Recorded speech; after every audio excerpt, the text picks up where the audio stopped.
প্রিয় বন্ধুরা, ভিডিও চিত্রে আপনাদেরকে দেখে মনে হবে এটা একটা কি আসলেই এটা একটা তেমন কিছু না। এটা হচ্ছে আপনারা যারা লিজেন্ডরা বুঝবেন আসলে এটা কি জিনিস। আমি এখনই বলবো না, তবে কথাটি বলবো আমি ভিডিও শেষে। তার আগে দেখে নিই অন্য অন্য চিত্রগুলো। ভিডিও চিত্রে দেখতে পাচ্ছেন আপনারা, এখানে হয়তো কিছু পোড়ানো হয়েছে, মানুষ বা অন্য কিছুই, কিন্তু আসলেই এটার কোনো কিছুই না।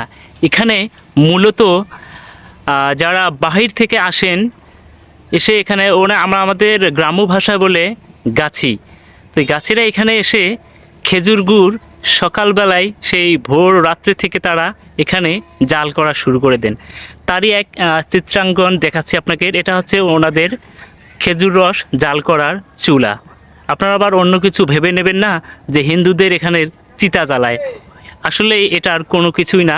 পাশে আর একটা চুলা আপনারা দেখতে পাচ্ছেন, ওটা দা নিউ চুলা। ওখানে ওটা নতুন বানিয়েছেন, ওটা এখনও কাঁচা আছে, শুকায়নি। তারই পাশে আর একটা, এটা আপনারা দেখতে পাচ্ছেন।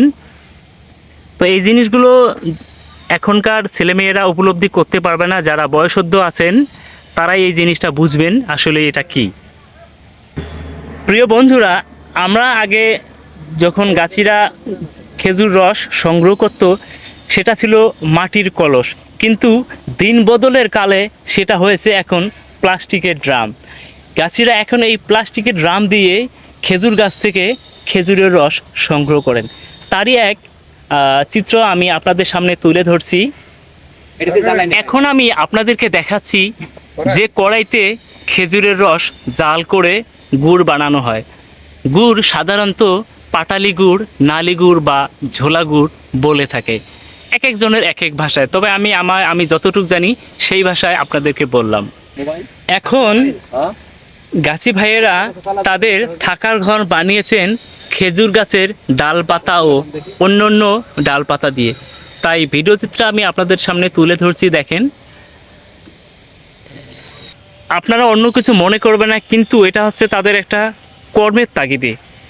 কর্মের তাগিদে ঘর সংসার চালানোর তাগিদে তারা দেশ থেকে দেশান্তরে ঘুরে বেড়ায়। আর তাদের বাড়িতে কিভাবে থাকে আর এখানে তাদের পরিবেশটা দেখেন। কর্ম এমন একটা জিনিস যেখানে কি বলবো, আর ভাষায় প্রকাশ করতে পারছি না।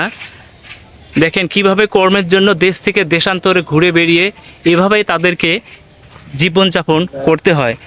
ভিডিও চিত্রে যারা যারা দেখতেছেন, নেগেটিভ কমেন্ট কেউ করবেন না।